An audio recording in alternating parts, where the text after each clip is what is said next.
मैं पूछना चाहता हूँ, वो जो कंस्ट्रक्शन कमेटी है, जो निर्माण कमेटी है, उसमें कितने ओबीसी हैं? मैं पूछना चाहता हूँ कितने पुजारी हैं?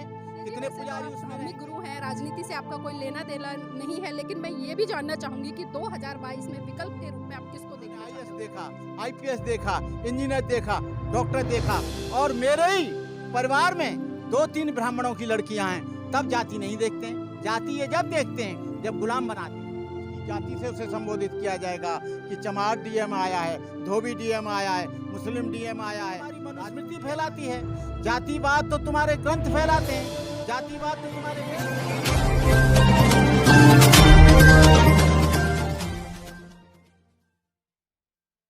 जय भीम, नमो बुद्धाय। साथियों, आज है हम लक्ष्मी नगर के बौद्ध शरमण विहार में। जैसा कि आप सभी जानते हैं कि पिछले 2 दिन से सोशल मीडिया पर काफ़ी तहलका मचा हुआ है और उत्तराखंड में जो महामंडलेश्वर यतेंद्रनाथ गिरी जी हैं जूना अखाड़ा के, उन्होंने एक स्टेटमेंट दी है और उन्होंने साफ साफ उस स्टेटमेंट में ये कहा है, लखनऊ में जनसभा को संबोधित करते हुए, कि नए संसद भवन में नए संविधान के साथ में प्रवेश करना चाहिए। तो मेरे साथ में है डॉक्टर करुणाकर भंते जी। तो उन्हीं से जानना चाहूंगी, भंते जी जो हिंदू धर्म के संत हैं, इस तरह की स्टेटमेंट देते तो आप किस तरह से देखते हैं इनको? देखिए, कई पेपरों में मैंने जब पढ़ा और यतीन्द्रनाथ गिरी मुझे ऐसे लगते हैं कि वो बिल्कुल अनपढ़ हैं, पढ़े लिखे नहीं हैं। उन्होंने भारतीय संविधान को कभी आर्टिकल नंबर 14 से लेकर 80 तक पढ़ा नहीं है। यदि वो 14 से लेकर 80 तक पढ़ते तो उन्हें मालूम होता कि उस संविधान में बाबा साहब अम्बेडकर ने ये लिखा है कि ये समता, स्वतंत्रता, भाईचारे के आधार पर कोई भी आदमी जाति के आधार पर, जन्म के आधार पर, लिंग के आधार पर, क्षेत्र के आधार पर कोई भी आदमी किसी भी व्यक्ति विशेष, महिला या पुरुष के साथ जातिवाद का व्यवहार नहीं करेगा। यदि करेगा तो उसे पनिशमेंट माना जाएगा। लेकिन आप बोल रहे हैं कि भारतीय संविधान जो है वो जातिवाद को बढ़ावा देता है।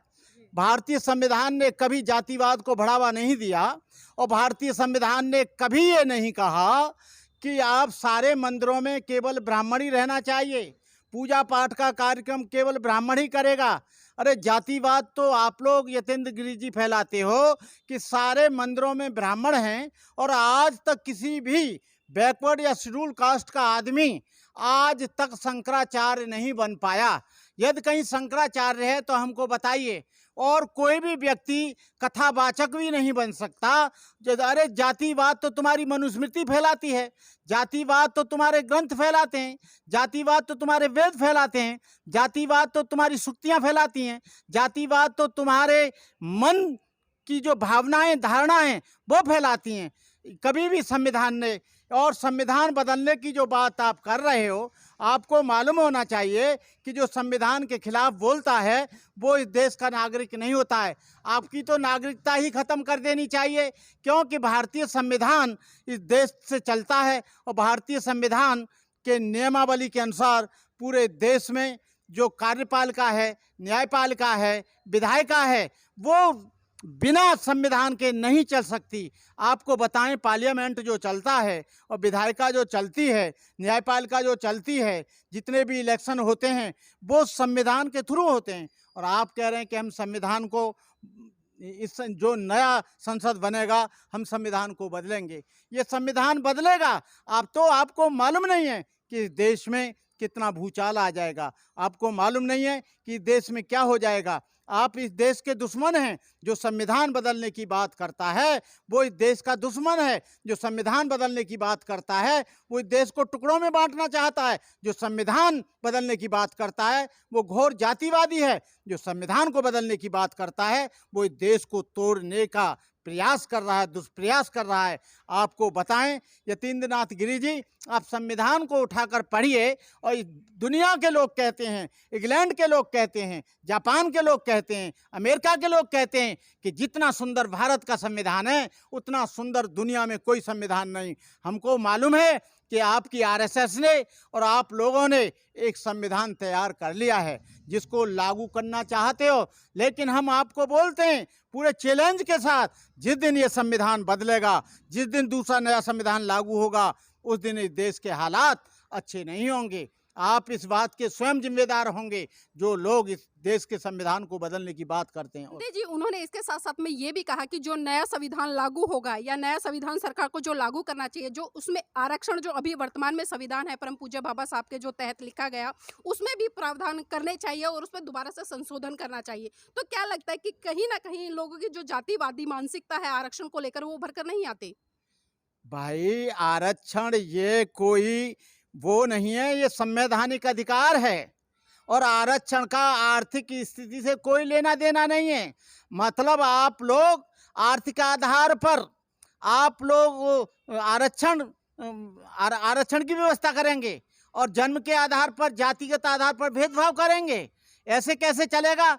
आप जो एक कटोरा में भीख मांगने वाला ब्राह्मण है, उतना सम्मान जो प्राप्त कर सकता है वो आईएएस आदमी नहीं कर सकता, वो बहुत बड़ा मानने वाला नहीं कर सकता। आपको बताएं, ये जगजीवन राम जी ने संपूर्णानंद की मूर्ति का यूनिवर्सिटी में उद्घाटन किया था, उसका अनावरण किया था, लेकिन वो यहाँ पर दूध के घड़ाओं से उसे पवित्र किया गया था। जो आदमी इस देश का रक्षा मंत्री रहा, कम्युनिकेशन मंत्री रहा, आपके कृषि मंत्री रहा, गृह मंत्री भी रहा, उप प्रधानमंत्री भी रहा, जब तुम उसको नहीं पकड़ सकते हो आर्थिक आधार पर, तुमने क्या किया? आर्थिक आधार पर यदि तुम चाहते तो वो नहीं होता, लेकिन आर्थिक आधार इतना महत्वपूर्ण नहीं है। यहाँ पर जाति महत्वपूर्ण है, यहाँ पर जातिवाद महत्वपूर्ण है। आप कोई भी किसी जिले में चले जाइए, यदि डीएम होगा तो उसकी जाति से उसे संबोधित किया जाएगा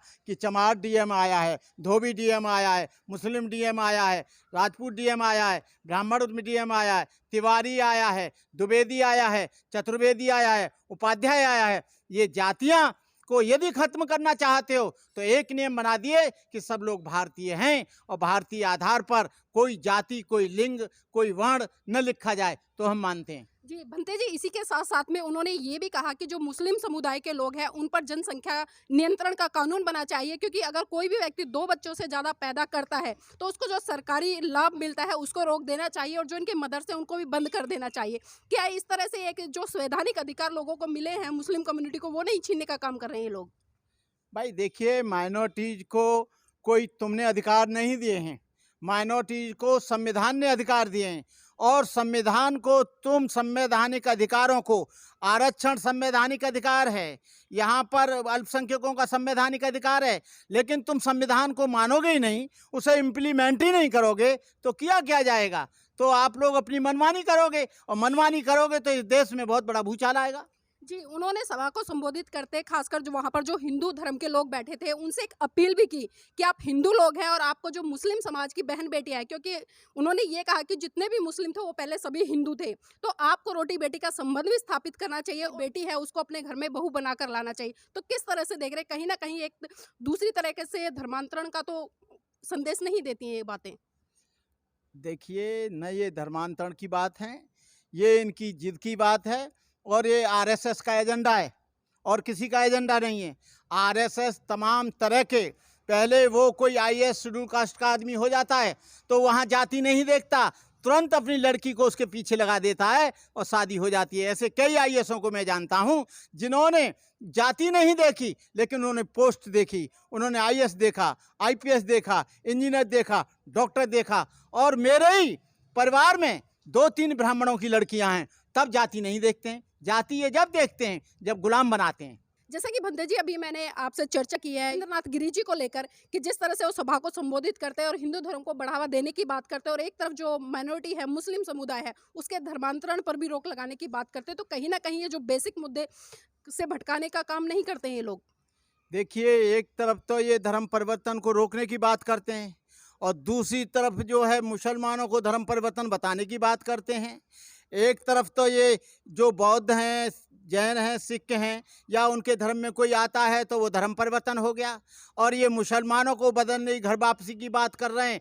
तो मतलब हमारी चित्त भी पट भी चित्त सही, और पट भी सही और चित्त भी सही। तो इनका क्या है, अपना एक एजेंडा है कि किसी भी तरह से इस समाज को दबाने की कोशिश करो। जो यहाँ की माइनॉरिटीज है, यहाँ का एससी है, यहाँ का एसटी है, अनुसूचित जाति है, ओबीसी है, ओबीसी के लोग पूरा वोट बीजेपी को देते हैं।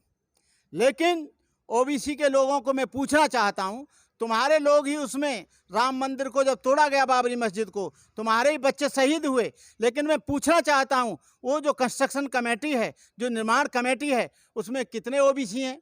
मैं पूछना चाहता हूं कितने पुजारी हैं, कितने पुजारी उसमें रहेंगे? इस बात का फैसला नहीं है, ये इमोशनल है। हिंदू मुस्लिम करके ये केवल सत्ता में आना चाहते हैं। और हिंदू जो वोट है, वो ओबीसी जो है वो हिंदू नहीं है, वो यहाँ का मूल निवासी है। लेकिन उसको हिंदू करके, हिंदू मुस्लिम करके ये लोगों को भटकाकर, लड़ाकर सत्ता में हर वक्त बना रहना चाहते हैं। भंते जी, देश की जनता को क्या मैसेज देना चाहेंगे, खासकर ऐसे लोगों के लिए जो हिंदू मुस्लिम के कार्ड से अपनी राजनीति को चमकाने का काम करते हैं? मैं पूरे देश के लोगों से, मुख्य रूप से उत्तर प्रदेश में चुनाव आ रहे हैं, उन लोगों से अपील करूंगा कि वो लोग किसी भी सवर्ण को वोट ना दें, वो केवल बैकवर्ड को वोट दें, और बैकवर्ड को भी जनरल की सीट से खड़े करें, शेड्यूल कास्ट के आदमी को जनरल से खड़ी करें, मुस्लिम को जनरल से शुरू करें, और हिंदू और जितने भी बुद्धिस्ट हैं या जैन हैं या सिख हैं या ईसाई हैं या बैकवर्ड हैं या एससी एसटी है, वो केवल बैकवर्ड को वोट दे, माइनॉरिटीज के मुसलमान को वोट दे, ईसाई को वोट दे, बुद्धिस्ट को वोट दे, और बीसी को वोट दे, पिछड़ा वर्ग के आदमी को वोट दे। लेकिन ये लोग 3% लोग 90% आ जाते हैं। इसलिए मैं कहना चाहूँगा कि आने वाले चुनाव में केवल ये लोग केवल माइनॉरिटीज को और शेड्यूल कास्ट को और ओबीसी को ही वोट दें, उनको वोट नहीं दें। जी भंते जी, आखिरी सवाल आपसे लेना चाहूँगी। जिस तरह से अभी आपने बताया 2022 के चुनाव को लेकर आपने चर्चा की, तो अभी हमने देखा है कि उत्तर प्रदेश में योगी आदित्यनाथ जी के सानिध्य में अभी 2-4 दिन पहले जो हमारे देश के माननीय राष्ट्रपति जी हैं, कोविंद जी, उन्होंने बाबा साहब की मूर्ति का अनावरण करने का, उसका शिलान्यास किया है। तो क्या ये नहीं लगता कि एक तरह से बहुजन समाज के वोट बैंक को अपनी तरफ आकर्षित करने का भाजपा का नया खेल है? देखिए, कोविंद जी आरएसएस में रहे हैं, और ये केवल मूर्तियों पर माला डालकर ये नहीं भटका सकते। यही लोग मूर्ति लगवाते हैं और यही लोग मूर्ति तोड़ते हैं, यही लोग वो दंगे फसाद कराते हैं, और फिर ये मूर्ति लगाकर इमोशनल वोट दिलवाते हैं।